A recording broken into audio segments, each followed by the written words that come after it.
Assalamualaikum warahmatullahi wabarakatuh dan salam sejahtera saya ucapkan kepada para pensyarah dan juga para siswa pendidik yang sedang menonton video saya pada hari ini. Di hari ini saya akan membentangkan refleksi pertengahan praktikum untuk fasa yang kedua. Saya Muhammad Al-Kahar bin Muhammad Noor dari Institut Pendidikan Guru Kampus Ken, Tuaran, PISMP BM SK2 ambilan Jun 2018. Saya berpraktikum untuk fasa kedua di Sekolah Kebangsaan Gedok, Gemencih. Untuk bidang teras, Bahasa Melayu, elektif teras pula ialah Sejarah. Pensyarah penyelia saya, Puan Caroline Lorena David dan juga Dr. Jaiz bin Abdul Hamid. Guru pembimbing saya yang berada di SK Gedok, Puan Zalilawati binti Zakaria. Seterusnya, saya akan memperkenalkan kelas yang saya ajar sepanjang praktikum fasa 2. Untuk Bahasa Melayu, saya ajar kelas 1 Arif dan juga kelas 4 Arif. Untuk kelas 1 Arif, seramai 19 orang murid. Manakala untuk kelas 4 Arif, seramai 35 orang murid. Untuk kelas Sejarah, seramai 28 orang murid. Untuk kelas 5 Arif. Untuk pengetahuan para pensyarah, kelas-kelas yang disediakan di Sekolah Kebangsaan Gedok ini hanya mempunyai satu kelas untuk 1 tahun. Hal ini demikian kerana Sekolah Kebangsaan Gedok merupakan sekolah kurang murid. Kita lihat lagi isi kandungan untuk refleksi pertengahan praktikum yang saya sediakan dan akan saya perincikan bagi setiap tajuk.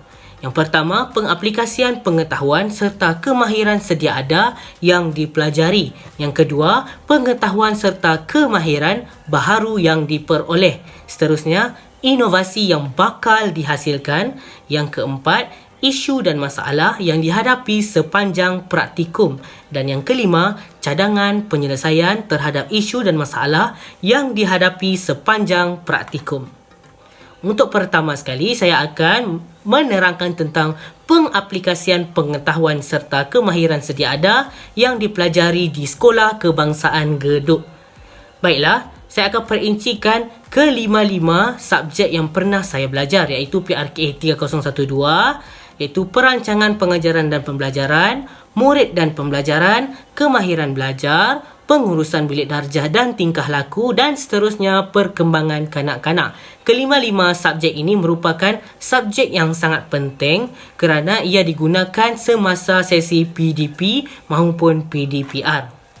Baiklah, mari kita lihat untuk PRKA 3012 iaitu perancangan pengajaran dan pembelajaran. Melalui subjek ini, saya dapat menyediakan RPH dengan sebaiknya. Penghasilan RPH yang lengkap mengikut format sebelum memulakan sesi PDPC. Bukan itu saja, melalui subjek ini, saya dapat menentukan objektif pembelajaran yang ingin dicapai. Seterusnya, kursus yang diambil yang diterapkan dalam sesi PDP di sekolah iaitu EDUP 3043 untuk pengurusan bilik darjah dan tingkah laku. Saya kemukakan dua model iaitu model disiplin asertif Cantor dan juga model modifikasi tingkah laku BF Skinner. Untuk yang pertama, guru mempunyai hak untuk menentukan peraturan di dalam bilik darjah dan memastikan murid mematuhi peraturan yang telah ditetapkan. Itu adalah perkara yang saya terapkan melalui model disiplin asertif Cantor. Seterusnya, model modifikasi tingkah laku BF Skinner iaitu menggunakan prinsip peneguhan berbentuk ganjaran dan juga dendaan. Melalui kedua-dua model ini, saya dapat menjalankan sesi PDP dengan baik kerana murid-murid akan mematuhi peraturan yang saya tetapkan. Sebagai contoh, sebelum memulakan sesi PDPR, saya akan menyuruh murid-murid untuk membaca doa dan sebegitu juga apabila habis sesi PDPR, saya akan mengetuai bacaan doa untuk murid-murid sebagai sesi penamat. Seterusnya, untuk EDUP 3033 iaitu murid dan pembelajaran.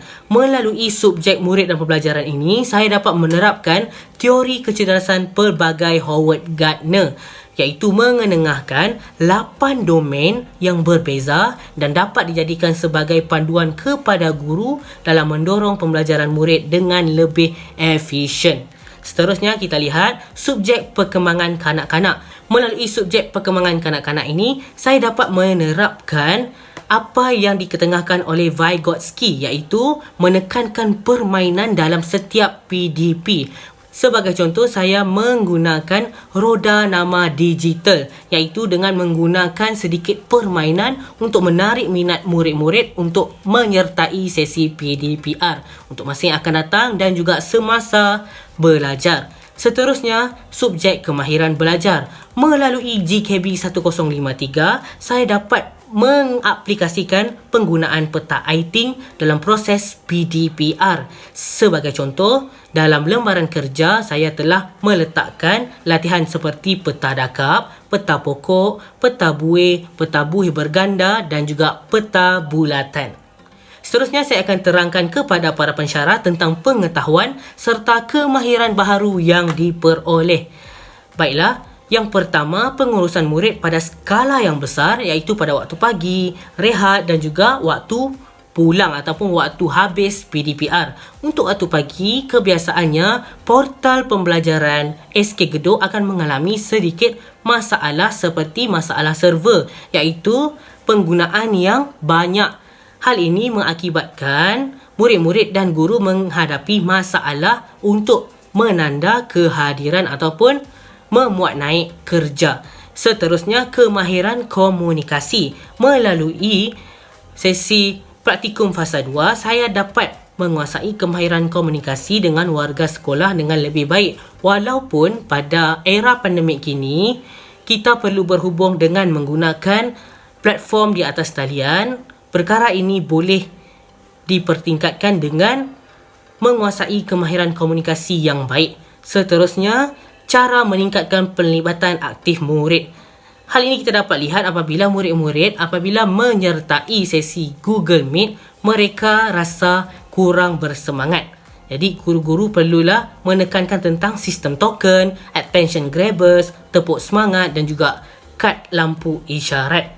Seterusnya kita tengok penerapan norma baharu, iaitu pengajaran mengikut SOP, iaitu penjarakan sosial. Sebagai contoh, kepada murid-murid yang tidak mendapat akses internet yang baik, mereka perlulah mengambil lembaran kerja yang diletakkan oleh guru di pondok pengawal. Hal ini membuktikan bahawa penjarakan sosial iaitu SOP dilaksanakan sebaiknya di sekolah. Seterusnya, pelaksanaan PDP secara atas talian. Guru telah pun menyediakan pelbagai sumber, iaitu sebagai contoh siaran YouTube, WhatsApp, Telegram dan juga Google Form untuk murid-murid melaksanakan PDPR dengan lebih baik dan berkesan. Seterusnya saya akan terangkan tentang inovasi yang dihasilkan.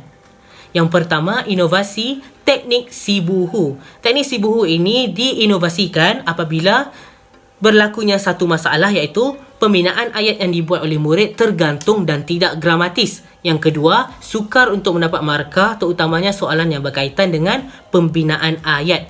Jadi, guru telah menginovasikan satu perkara, iaitu teknik Sibuhu. Melalui teknik Sibuhu, kita dapat mengetahui tentang subjek dan juga predikat. Sebagai contoh, Sibuhu. Si merujuk kepada siapa, Bu merujuk kepada buat apa, Hu merujuk kepada huraian.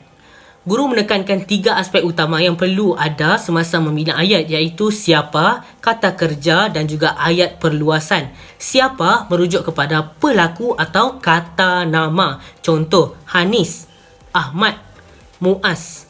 Kata kerja pula merujuk kepada perlakuan atau perbuatan yang dilakukan oleh pelaku. Sebagai contoh, Hanis menanam, Ali memungut, Muaz menyiram.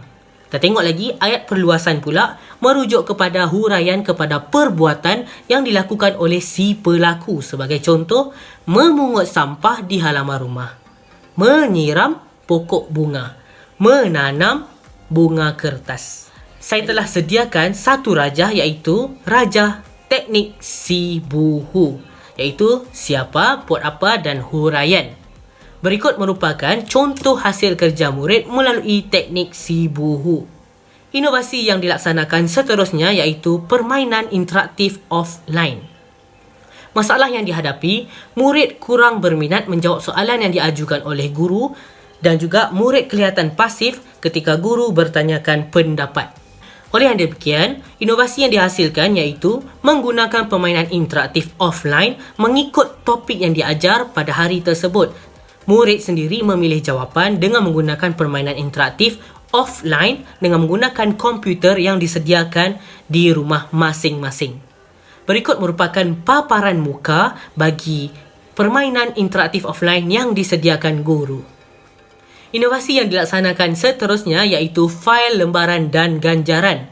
Masalah yang dihadapi iaitu murid sentiasa menghilangkan lembaran yang telah guru beri.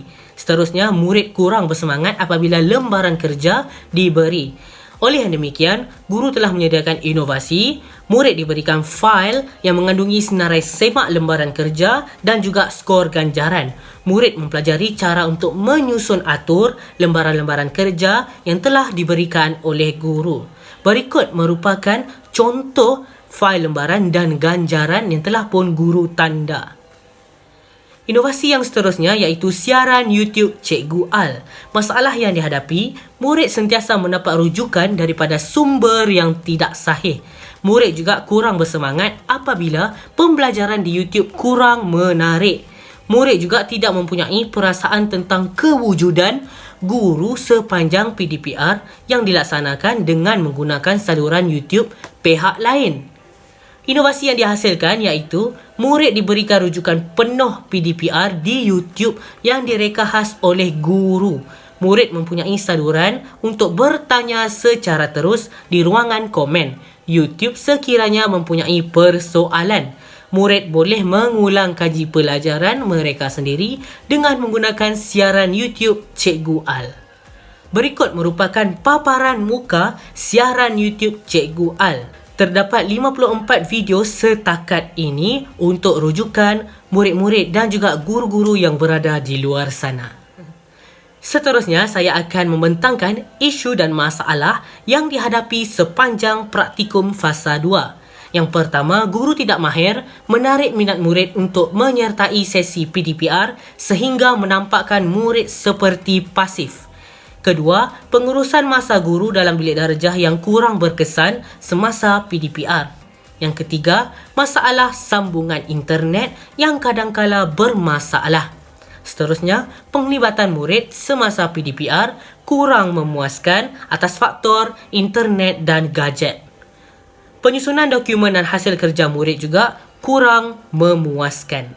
Oleh yang demikian, berikut merupakan cadangan penyelesaian terhadap isu dan masalah yang dihadapi sepanjang praktikum.